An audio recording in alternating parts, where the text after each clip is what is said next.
সাধারণত সংবাদ শিরোনামে বীরভূমের খয়রাশোল ব্লকের বড়রা গ্রামের নাম উঠে আসে মারপিট বা অশান্তির আবহে, কিন্তু সেই চেনা ছবিকে ছাপিয়ে এখন এলাকায় চর্চায় কেন্দ্রে বড়রা হরিজন প্রাথমিক বিদ্যালয়। সরকারি এই স্কুলটির পরিকাঠামো ও পঠন পাঠনের পরিবেশ বর্তমানে টেক্কা দিতে পারে যে কোনো নামী বেসরকারি ইংরেজি মাধ্যম স্কুলকেও। 2004 সালে স্কুলটির অবস্থা ছিল জরাজীর্ণ, মাটির দেওয়াল আর টালির চাল। সেই স্কুলেই আজ সেজে উঠেছে প্রধান শিক্ষক উজ্জ্বল হক কাদেরীর নিরলস পরিশ্রমে। স্কুলের দেওয়ালে মনীষীদের ছবি, স্মরণীয় দিনপঞ্জি থেকে শুরু করে জরুরি ফোন নম্বর সবই সুন্দরভাবে সাজানো।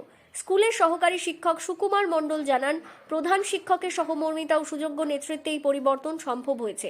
প্রথম যেদিন আমি এখানে স্কুল জয়েন করি 2004-এ, তখন শুধুমাত্র একটি টালির ঘর ছিল এবং মাটির একটা ঘর আর একটু টিনের চালা ছিল, আর এই একটা ছিল। ওটাটাই কিন্তু সেই কি বলবো যে অনুপযোগী পাঠশালা বলে খুব একটা করা যেত না।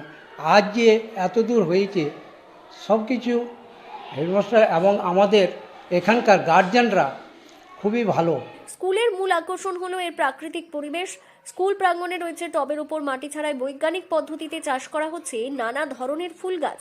বইয়ের পাতায় পড়া ঔষধি গাছ বা সবজি এখন হাতের নাগালেই দেখছে পড়ুয়ারা।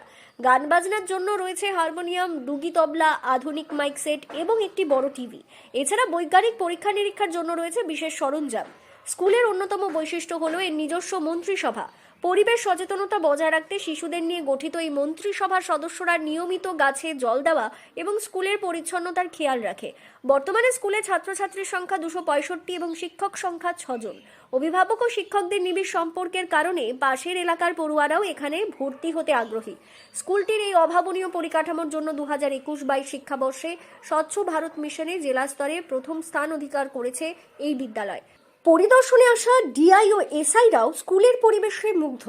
প্রধান শিক্ষক উজ্জ্বল হক কাদেরী বলেন, বাচ্চাদের মনে তৃপ্তির জন্য এই বাগান ও সাংস্কৃতিক পরিবেশ। মানে বাচ্চারা কি এই ফুলের গাছ পরিচর্যার ক্ষেত্রে অবশ্যই তাদেরকে কিছু বাচ্চা তাদের আমাদের স্কুলে তো বিভিন্ন যেমন মন্ত্রিসভা আছে, সেভাবে একটা পরিবেশ সচেতনতার একটা মন্ত্রিসভা আছে, যেখানে তার একজন মন্ত্রী আছে, সে কয়েকজন তার পরিষদকে নিয়ে গাছে জল দেওয়া, সময় সময় ঠিকমতো জল দেওয়া, স্কুল এসেই জল দেওয়ার এই কাজগুলো করে।